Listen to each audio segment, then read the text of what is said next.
They did.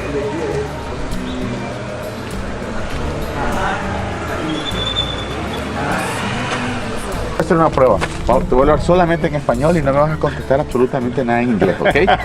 Yo te voy a decir cómo se hacen las cosas y vos me vas a seguir entendiendo, ¿vale? Sí, ya, vale. Ay, yo comprendo nada. Es el problema. When you're getting a little older, you know, I learned 3 languages and I'm going to school here and I still can't remember it. So maybe I should give it up. ¿Y cuáles fueron los idiomas que aprendiste? ¿Qué idiomas aprendiste? Que cuando when a person speaks slow, I at least get the meaning. Okay. But I don't get every word. Okay. You know what I mean? And particularly when the locals talk to each other, you might as well forget it, all right? They speak so fast, it's like, yeah, or like you see a sports game or something like this. In the United States too, I mean, you know, they talk so fast that even, you know, you have trouble to understand. Incluso yo, cuando aprendí inglés, the first time when I learned English, shit, sorry, I don't know what he's saying. What are you talking about? Yeah. No le entiendo nada. Okay. Well, I mean, you speak good English, yeah. No. And there's Practico, pero no. Big English in this town. I mean, you know, we are living in a tourist town, and right now we are in the front of the San Francisco Church or San Francisco monastery. I don't know. I think at one time it was a monastery more than a church, right? I believe it. So actually, I understand back in the 1600s, this building, in my opinion, is the first building really in the whole city. It was used as a fort, you know, as a protection against the buccaneer. Yeah. As you know, the big lake, it used to be used for business, you know, all kind of trade business, you know, exportation, importation. And that's where all these big ships started to come into the country, you know. It's easier to use Rio San Juan and then go through and land here. And in that time, Granada was the most prosperity city. It was the most wealthy city back then because obviously all the merchandising, all the business, all the transactions, any kind of goods you want to bring from the new continent, from the old continent, you used to come through here. Yeah, and that was also one of the reasons why so many of the pirates came down this place and burned it down. I mean, Granada's supposed to be been burned down like at least 2 or 3 times. Not the whole city, but parts of it. And you know, that was the game the European powers played between Spain and England and Holland, you know, all for the big money, you know, because money is everything. You know, if people say to me, oh, you know, this and this, my ass. Money is the one which makes the world turn around, you know. It's a sad part. It's a very sad part. Look, they could have built the goddamn canal here. And the richest guy in America, Cornelius Vanderbilt, he was here, you know, to bring people from the East Coast to the West Coast and put them on his ships to go up the gold rush. That's right. Everybody came to Nicaragua. And then Walker came along and he convinced the old partners of Vanderbilt to take the business away. That's a good idea. And I think, you know, like the United States, like always screwed with South America. It's like all the superpowers, you know, they have these doctrines where they say, this is our area, and then the other places say, this is my area, and you don't screw with each other. But Walker made one big mistake. You don't take away a line of transportation from, at that time, the richest man in the world. And, you know, and I know the United States really never supported Walker in his ventures, but they also didn't tell him not to do it. So he was kind of like hush hush. But then when he screwed with Vanderbilt, that was the end of it. Because then, you know, the United States, Vanderbilt had the right people up in Washington to say, look at that little son of a gun. Enough is enough, all right? I put in a lot of money in here, and we're going to get rid of this son of a bitch, all right? Supposedly the book said Vanderbilt had also some partners that they actually didn't work with together. And then obviously, you know, the big guy with the big money said, no way. I'm gonna, even though I'm gonna lose money, I'm gonna lose the business, but I won't make this guy happen anything. Oh, absolutely. That's what I read in the book. We have a lot of good people that knows the history about Nicaragua. I would suggest guys to check out on Google, online, how many people that we have in Nicaragua that write about Nicaraguan history, and it's amazing how much information you can find, especially if you want to know more about the details, how the houses were built in Nicaragua, what happened back then, what happened after the city was destroyed 3 times. Yeah. That's another question. People always ask me, I'm in real estate, so as a real estate guy, we have to know at least the most important information and details, like why people build the houses that way, especially when you're going to do a renovation, which is another topic. But when you walk the city, you see different type of buildings, Oh yeah, absolutely. I mean, it's the neoclassical structures, it's the Italian Renaissance, and then it's the old, what do they call the old, the houses you see behind us? That's a different name for it. I forgot the name now. Oh, you mean the Arqueria? Yeah, this one. What is it called? What is that architecture called? It's adobe, but it's also there's a name for it. I forgot it right now. Well, they mostly call it a colonial. Colonial. That's what I meant. Colonial homes. It's funny to say this, but there is not a specific. I understand. I was checking some books. The colonial house itself doesn't exist like in a specific design, because it's a combination of stylish. You see the Moroccos.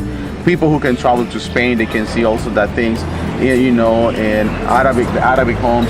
It's a classic concept. The main garden, then the corridors and the high ceiling, because obviously we did not have electricity back then. No AC, no ceiling fan. So probably it's the most ideal things to do, which is higher ceilings, keep the houses cool inside. Cool. And then also don't forget one thing when you're talking about the Spanish influence. I mean, the man who came to first to Nicaragua, he was from Granada originally. He was the first conquistador who came here. And, in Granada during this time basically was occupied by the Moors. Which is... So you see a lot of these structures which were actually Moorish, which is basically North African.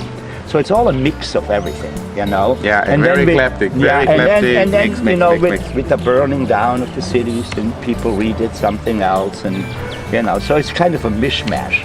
But regardless of what, mishmash or not, right? Yeah. It is an absolutely beautiful city.